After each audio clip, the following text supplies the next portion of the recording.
Speaking of shredding paper, can we just talk about this shredder for a minute?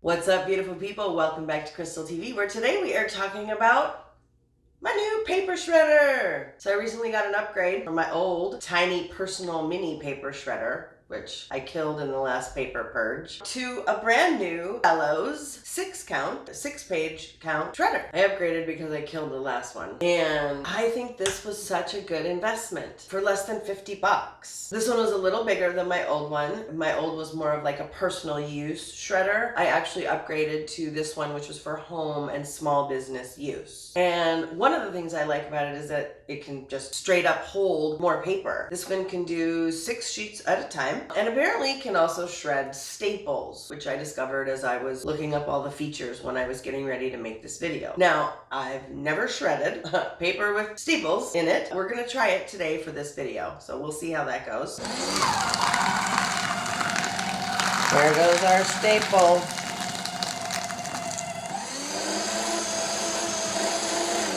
Yay, it worked. But I love that it can hold so much more at a time. Not only can it shred more at one time, but it has a much bigger bin, so I don't have to empty it out quite so often, which was like every 5 minutes with my old paper during a big purge. Now, I don't like to do big purges, and if you want to learn more about paper clutter and what I think about it, check out this video over here. But I do like that I can shred like small amounts of paper, but if I have a little buildup and I'm shredding, it can do a bigger amount at one go. Obviously, it does cards, which is super important. I think even shredding old expired credit cards. This one has a 4-gallon bin with, of course, the easy to lift off head, so you can just, makes it super easy to empty, which I loved. It does have the auto shut off too when you go to remove the lid.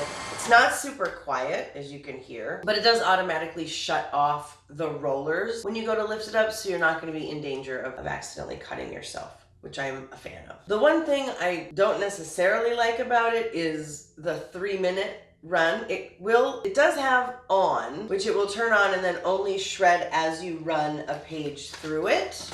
On.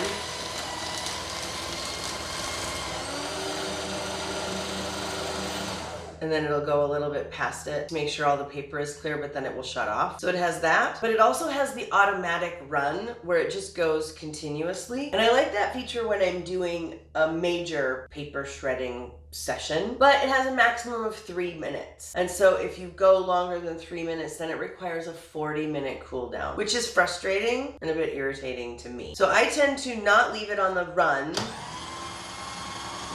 continuously. I tend to not leave it on that, and I just leave it on go when the paper's in it, but I do tend to continuously feed paper through it, one after another. And so sometimes I do run into that 3-minute limit where it shuts itself down, and that's never fun. So I do recommend paying attention to the time, or making sure that you're not continuously feeding paper into it for that 3 minutes, and do give it a little bit of time in between pages for a pause so that it doesn't lock itself out on you. That's really the only feature that I dislike, is a 3-minute timer. But as long as you work to avoid triggering that 40-minute cooldown, then I feel like this is a great shredder. It cuts the paper small enough that your security is intact if you're shredding for security purposes. If you're a bigger tech company, or you might want something a little bit more micro cut than this, but for me the cross cut was enough, and the strips are only 1 inch or so long. Each individual piece is only about 1 inch or so long. It's very lightweight. It doesn't take up a lot of space, so it sits nicely in the corner close to my desk, and where I can easily just funnel pages through it as I go, so I don't build up a whole lot of paper. But for doing like a major paper purge, this one holds up well for either use, whether it's individual day by day or for doing a big purge. All in all, I like it. I think it was my best purchase ever to be able to stay on top of paper clutter, which we've talked about in other videos, how insidious that is and how important it is to stay on top of it. I will leave links in the description below if you want to pick up a shredder for yourself or your home. And let me know in the comments what other office products you want me to review for you. What are you shopping for that you want to know where to go? While you're down there, don't forget to while you're down there, don't forget to hit that subscribe button so you don't miss a single video. And I will see you in the next one. Bye for now.